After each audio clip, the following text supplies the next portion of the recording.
everyone, I'm Natasha and this is IGN Deconstructed.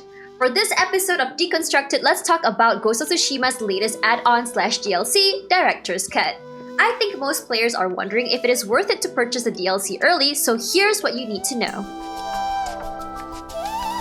The game is currently priced at $59.99 for the PS4 version and $69.99 for the PlayStation 5 version, with the ability to upgrade to the PlayStation 5 version at any time for an additional $9.99.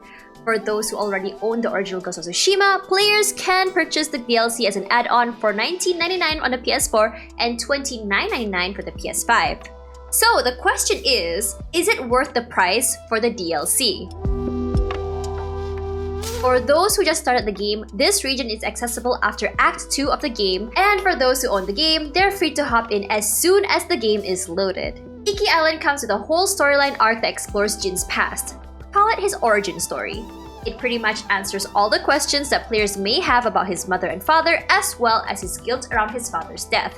While we did know how Jin's father died and that he struggles with regrets that he couldn't help him, but we didn't know the extent of the guilt as it wasn't really mentioned in the base game. In addition to that, Jin also carries a lot of guilt due to the death and suffering of the people his father and his army had inflicted on the people of Iki, as well as the death of his best friend Ryozo.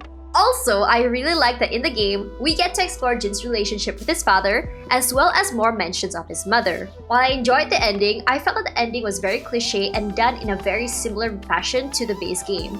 I was also very disappointed that we weren't offered as many dialogue options or choices like the base game, but it didn't really bother me. In addition to the main story quest, just like any region of Tsushima, Iki Island also comes with a slew of side quests and stories. And all of these are well animated with voiceovers, which I can really appreciate as it shows a lot of love and care was put into this DLC, unlike some of the DLCs I've seen in other games. For the Director's Cut, I really like that you get a brand new skill tree. Your horse can now aid you in battle and you're able to ram through enemies. Bring on the choo-choo train of pain. Other than that, there's nothing really new when it comes to combat, which I'm a little disappointed about, but then again, I can't really think of anything that can beef up combat as it was fleshed out quite well in the base game. There is a brand new enemy, but honestly, it's quite annoying to deal with at most times. In fact, I actually felt that the game got a bit harder. I found myself dying quite a bit that I had to lower the difficulty modifier to easy, and even then I still died a lot. Honestly speaking, maybe it's because I've forgotten how to play the game because it's been quite a while since I last played it. In addition to the haikus, the baths, the bamboo cutting, and all that fun stuff, there's quite a bit of brand new side things to check out. There are shrines to explore which give cool new armor cosmetics which need to be solved through puzzles. You can now pet deer, monkeys, and cats as well, and they're so cute, but you need to tame them first with your flute. And it's honestly the best part of the game, as it requires you to move your controller up and down to the rhythm of the music. There's also new charms which you can get from taming these animals. There's also the archery range, which I skipped out entirely because I suck at aiming with the controller, so you won't be seeing me do that anytime soon.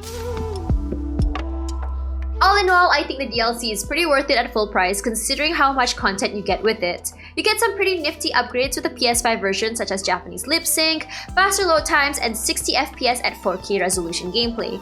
However, the price you pay for the upgrade is a letdown as PlayStation did promise that we get all PS4 to PS5 upgrades for free, but it won't stop me from purchasing it though. So to all players who are coming back to Ghost of Tsushima for Iki Island, welcome back, and for those who are just hopping in, welcome to Ghost of Tsushima, and I hope you guys had a great time like I did.